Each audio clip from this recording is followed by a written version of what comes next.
చతురస్రము చతురస్రము బాతు అరటి చెట్టు చూడగా అందమైన చెట్టుగా ఆకులన్నీ పచ్చన. వినికిడి శక్తి లేకుంటే మాటలు రావు, మాటలు రాకుంటే ఎదుటి వారితో తమ భావాలను వ్యక్తపరచాలన్నా ఇంకొకరి భావాలను తెలుసుకోవాలన్నా చాలా కష్టం. అందుకోసమే తిరుమల తిరుపతి దేవస్థానం వినికిడి లోపం ఉన్న పిల్లల కోసం ప్రత్యేకంగా ఏర్పాటు చేసిన సంస్థే శ్రవణం.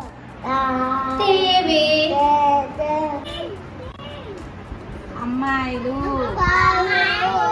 అమ్మాయిలు ఎంతమంది లెక్కించు భార్గవి, ఎంతమంది ఉన్నారు లెక్కించు, మళ్ళీ లెక్కించు లెక్కించు. చదువు ఒకటి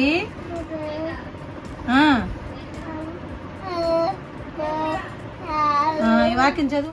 స్పీచ్ థెరపీ చేయాలంటే సాధారణ ఉపాధ్యాయులకు సాధ్యమయ్యే పని కాదు. ఇందుకోసం ప్రత్యేకంగా శిక్షణ పొందాలి. ఇక్కడ టీచింగ్ స్టాఫ్ మొత్తం 14 మంది పనిచేస్తున్నారు. వీరంతా చెన్నైలోని DTYHI కేంద్రంలో ప్రత్యేక శిక్షణ, స్పెషల్ BEd చేసిన వారు. ఇక నాన్ టీచింగ్ స్టాఫ్ మరో 6 మంది ఉన్నారు. వచ్చింది ఎవరు ఇల్లు వచ్చి వేసింది, దీన్ని తట్టకూడదు, చేతులు తట్టు. చిన్న పిల్లలకి మేము ఆడియలాజికల్ టెస్టింగ్కి పంపిస్తాము. అక్కడ ఎంత లాస్ ఉంది అనేది నిర్ణయించబడుతుంది. సో లాస్ నిర్ణయించబడిన పిల్లల తల్లిదండ్రులకి మేము ఫస్ట్ కౌన్సిలింగ్ ఇస్తామన్నమాట. సో వినికిడి లోపం అంటే ఏంటి, దీనికి కారణాలు ఏంటి, సో దీన్ని మనం ఎలా నివారించాలి, ఒకవేళ వినికిడి లోపం ఉన్న ఆ శిశువుకి ఎట్లా అధిగమించాలి. సో అధిగమించడానికి ఉన్న ఏకైక సంస్థ మన ఆంధ్రప్రదేశ్లో శ్రవణం ఒక్కటే ప్రజెంట్. సో ఈ శ్రవణంలో ఈ పిల్లలు అమ్మ అని కూడా మాట్లాడలేని పిల్లలు, అమ్మ అని కూడా అనలేని పిల్లలు శ్రవణంలో జాయిన్ అయిన తర్వాత అన్నీ మాట్లాడతారు. నార్మల్ పిల్లలు ఎలాగ మాట్లాడతారో వీళ్ళు కూడా అలాగే మాటలు నేర్చుకొని మేము నార్మల్ పిల్లలతో సమానం, సాధారణ పాఠశాలలో వారితో పాటు పోటీ పడుతూ చదువుతాము అనే స్థాయికి శ్రవణంలో పిల్లలు అభివృద్ధి చెందుతారు. సో ఈ శ్రవణంలో మేము చేర్చిన ఫస్ట్ ఆబ్జెక్ట్ ఐడెంటిఫికేషన్ ఉండదన్నమాట. వాళ్ళు వెంటనే వచ్చే పిల్లలు ఫస్ట్ అడ్మిషన్ చేసుకుంటాము. పిల్లలని అడ్మిషన్ చేసుకున్న తర్వాత వాళ్ళకి హీరింగ్ ఎయిడ్స్ ఫిట్మెంట్ చేసిన వెంటనే శిక్షణ ప్రారంభిస్తాము. ఈ శిక్షణలో ఏం జరుగుతుంది అంటే వాళ్ళకి లిజనింగ్ స్కిల్స్ ఉండవు, చేరినప్పుడు ఏది వినలేరు, ఏ శబ్దము పలకలేరు. సో అటువంటి పిల్లలకి శబ్దాల మీద అవగాహన కల్పిస్తాం ఫస్ట్. సో శబ్దాలన్నీ కూడా ఇప్పుడు పక్షులు ఎలా అరుస్తాయి, మన చుట్టూ మనుషులు చేసే శబ్దాలు ఎలా ఉంటాయి, సో మన ప్రకృతిలో ఉన్న ప్రతి శబ్దాలను కూడా మాటల రూపంలో ఎలా శబ్దాలు ఉంటాయి. సో ఇలా శబ్దాలు వినిపించేదానికి మేము ఫస్ట్ అవేర్నెస్ చేస్తాం వాళ్ళకి. ఒకసారి శబ్దాలు వినిన తర్వాత రిసెప్టివ్ స్కిల్స్ వస్తాయి, తర్వాత ఎక్స్ప్రెసివ్ స్కిల్స్ అంటే లాంగ్వేజ్ డెవలప్మెంట్ కూడా స్టార్ట్ అవుతుంది. సో ఇలా స్టార్ట్ అయిన తర్వాత పిల్లలకి రిసెప్టివ్, ఎక్స్ప్రెసివ్, లాంగ్వేజ్ స్కిల్స్తో పాటు ఇక్కడ చేరిన పిల్లలు 3 సంవత్సరాలకంతా కూడాను మ్యాథమెటిక్స్, మోటార్ స్కిల్స్తో పాటు అర్థమెటిక్ స్కిల్స్ కూడా డెవలప్ అవుతాయి. ఇంకా డ్రాయింగ్ స్కిల్స్ నేర్పిస్తున్నాము పిల్లలకి. ఇంకా క్రియేటివిటీ, ఇక్కడ చేరిన పిల్లలకి మామూలు పిల్లలతో పోల్చితే ఇక్కడ పిల్లలకి క్రియేటివిటీ ఎక్కువ ఉంటుంది, డ్రాయింగ్ స్కిల్స్ ఎక్కువ ఉంటాయి. నంబర్ వర్క్లో కూడా సాధారణ పిల్లవాడు 6 సంవత్సరాలు వచ్చినప్పుడు అప్పుడు ఒకటి నేర్చుకోవడం స్టార్ట్ చేస్తే ఇక్కడ మన పిల్లలకి 500 వరకు మనము అంకెలు నేర్పించేస్తుంటాము, సంఖ్యలు నేర్పించేస్తుంటాము. దాంతోపాటు కూడికలు కూడా చేయగలుగుతారు, స్టెప్ ప్రాబ్లమ్స్ చేసేస్తారు. సో వాళ్ళకి 6 ఏళ్ళ వయసు వచ్చేసరికి ఈ నంబర్ కాన్సెప్ట్స్ అన్నీ నేర్పిస్తాము, రీడింగ్ స్కిల్స్ నేర్పించుంటాము, మామూలుగా కూడా మాట్లాడతారు ఈ పిల్లలు. సో ఈ పిల్లల్ని సాధారణ పాఠశాలలో చాలా జిల్లాల నుంచి ఇక్కడికి వచ్చి చేరారు parents. Karimnagar, Khammam, Krishna, east Godavari, west Godavari, Anantapur, Kadapa, Nellore, Guntur, so అన్ని జిల్లాల నుంచి, తెలంగాణ నుంచి కూడా అన్ని తల్లిదండ్రులు కూడా ఎవరైతే వినికిడి సమస్యతో బాధపడుతున్నారో ప్రతి ఒక్కరూ ఇక్కడ వచ్చేటప్పుడు గుండెల నుండి ఆవేదనతో, మనసంతా భారంతో ఇక్కడికి వస్తారు. సో వచ్చిన వాళ్ళకి మేము ఫస్ట్ కౌన్సిలింగ్ ఇస్తాము. కౌన్సిలింగ్ ఇచ్చి ఇది పెద్ద ప్రాబ్లం కాదమ్మా, ఇది హీరింగ్ ఎయిడ్స్ పెట్టిన వెంటనే కూడా ఈ సమస్య సాల్వ్ అయిపోతుంది. ఒకప్పుడు డమ్ అంటే మూగవాళ్ళు, డెఫ్ అంటే చెవిటి వాళ్ళు మాట్లాడలేరు, జీవితం అంతా ఇలాగే ఉండిపోతారని ఒకప్పుడు ఉన్నింది. ఇప్పుడు టెక్నాలజీ అప్డేట్ అయింది, కొత్త మెథడ్స్ వచ్చాయి. అందులో భాగమే ఈ శ్రవణం సంస్థ. దీంట్లో చేరిన ప్రతి పిల్లవాడు మామూలు పిల్లవాడిలాగే మాట్లాడతారు అని వాళ్ళకి మేము కౌన్సిలింగ్ ఇస్తాము. సాధారణంగా మాట్లాడే విధంగా కాకుండా శ్రవణంలో స్పీచ్ థెరపీని ప్రత్యేక విధానం ద్వారా బోధన చేస్తారు. అసలు వినికిడి లోపం ఉందని ఎలా గుర్తించాలో కూడా వివరిస్తారు. మనం అసలు వినికిడి లోపం ఏంటి, ఎందుకు వస్తుంది అని తెలుసుకుంటాము. ఇప్పుడైతే మనం నార్మల్గా వింటున్నాము, వినకుండా ఏదైనా ప్రాబ్లం ఉంటే దాన్ని వినికిడి లోపం కింద కన్సిడర్ చేస్తాము.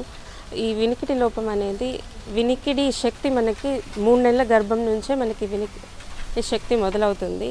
సో దాన్ని అప్పుడే ఐడెంటిఫై ఇప్పుడు చాలా జెనెటిక్ టెస్ట్ అవన్నీ వచ్చాయి. ఏదైనా ప్రాబ్లం ఉంటే మనం చాలా ఎర్లీగానే ఐడెంటిఫై చేసి దాన్ని డిటెక్ట్ చేసి దాన్ని ప్రివెంట్ చేసుకునే ఛాన్సెస్ కూడా ఉన్నాయి. అసలు వినికిడి లోపం ఎలా నివారించాలి అంటే గర్భంతో ఉన్నప్పుడే మంచి న్యూట్రిషియస్ ఫుడ్ తీసుకోవడము, హెల్త్ ఇష్యూస్ ఏమైనా ఉంటే దానికి ప్రాపర్ మెడికేషన్స్ తీసుకోము. ఒకవేళ డయాబెటీస్ కానీ బీపీ కానీ మదర్కి ఉంది, లేదా వాళ్ళ ఫ్యామిలీ హిస్టరీలో ఇంకెవరికైనా ఇలాంటి ప్రాబ్లం ఉంది అనుకోండి, దాన్ని ముందే మనకు తెలుసు కాబట్టి అది మన పిల్లవాడికి మన నుంచి వాడికి రాకుండా ముందే ప్రికాషన్స్ తీసుకుంటే ఆ వినికిడి లోపాన్ని మనం అరికట్టగలము. ఇంకొకటి, బాబు పుట్టిన తర్వాత చాలామంది బేబీని ఇలా పెట్టుకుని పాలిస్తారనమాట. ఆ పాలిచ్చేటప్పుడు మనకు తెలియకుండానే చెవులోకి వెళ్ళిపోతాయి. జనరల్గా పేరెంట్స్ దాన్ని నోట్ చేయం. అప్పుడు ఆ పాలు అట్లనే ఉండి ఆ బ్యాక్టీరియా ఫామ్ అయ్యి చెవులో ఇన్ఫెక్షన్ వస్తుంది. అది మనం పట్టించుకోకుండా దాన్ని అలానే వదిలేస్తే అది హియరింగ్ లాస్ కింద కన్సిడర్ అయిపోయి మళ్ళీ పూర్తిగా చెవిటి వాళ్ళు అయిపోతారనమాట. సో అప్పుడు బేబీని ఇట్లా మనం 45 డిగ్రీ యాంగిల్లో కానీ అట్లా పెట్టి పాలిచ్చి కొంచెం చిన్న కేర్ తీసుకుంటూ ఉంటే మనం ఆ హియరింగ్ ప్రాబ్లం అనేది ప్రివెంట్ చేయొచ్చు. హియరింగ్ లాస్ అనేది జనరల్గా మనకి అందులో కొన్ని డిగ్రీస్ ఆఫ్ హియరింగ్ లాస్ అని ఉంటుంది.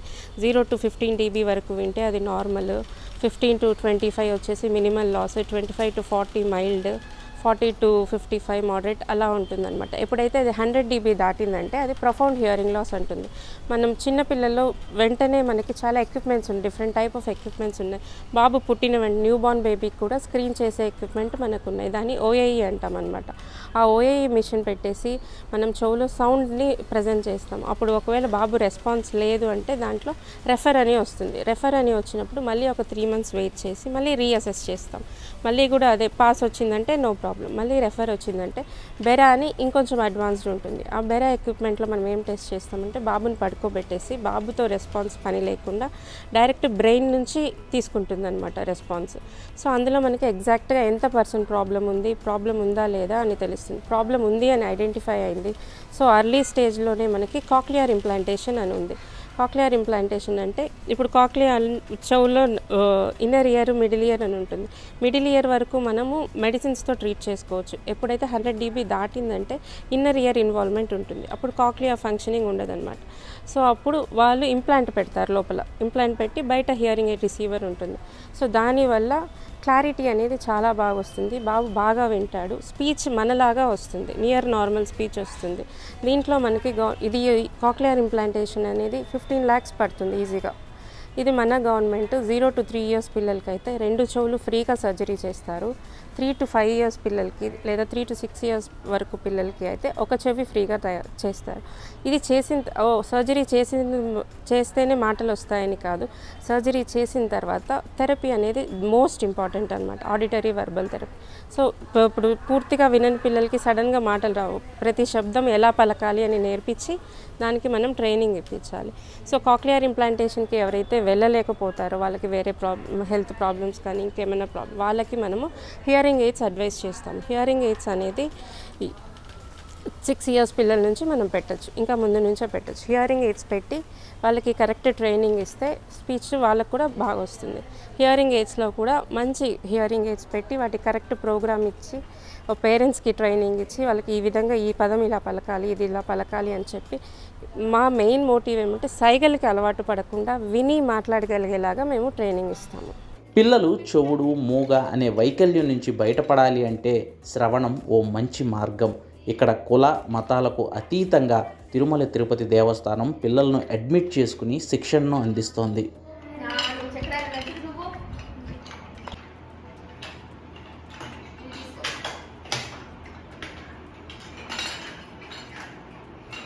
జాగ్ర ఏ రంగులో ఉన్నది? జాగ్ర ఆరెంజ్ రంగులో ఉన్నది. జాగను ప్లాస్టిక్ తో తయారు చేశారు. చూడు జాగ ఏ ఆకారంలో ఉన్నది? వృత్తాకారంలో ఉన్నది. చూడు